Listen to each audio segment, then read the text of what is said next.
Hello viewers, আসসালামু আলাইকুম। সবাই কেমন আছেন? আশা করি সবাই ভালো আছেন। আমিও আলহামদুলিল্লাহ ভালো আছি আপনাদের দোয়ায়। আজকে আমরা যাচ্ছি গাউসিয়া বাজারে কিছু কেনাকাটা করতে। যেহেতু আমরা নতুন রুম নিয়েছি, যাই হোক বক বক না করে চলুন ভিডিও শুরু করা যাক। সকাল সকাল ফ্রেশ হয়ে গাউসিয়া বাজারের উদ্দেশ্যে যাইতেছি। রাস্তায় এসে দেখি গাড়ি নেই। কিছুক্ষণ অপেক্ষা করলাম। অপেক্ষা করতে করতে অবশেষে একটা গাড়ি পাইলাম। তারপর সেই গাড়িতে উঠে আমরা এখন যাচ্ছি গাউসিয়া বাজারে। আবার আমরা বলতে আমার লগে আজ আমার বড় আপু যাইতেছে আর আমার বোন জামাই যাইতেছে। গাউসিয়া শহরে যেহেতু আমি নতুন এসেছি তার জন্য।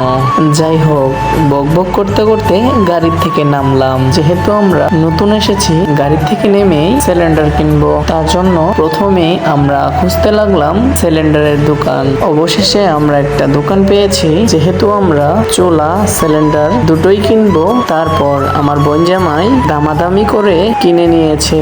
তারপর সবকিছু ঠিক আছে কিনা চেক করে ওই দোকানে রেখে দিয়ে আমরা এখন যাচ্ছি রাইস কুকারের দোকানে। তারপর কিছুক্ষণ হেঁটে যেতেই চলে আসলাম রাইস কুকারের দোকানে।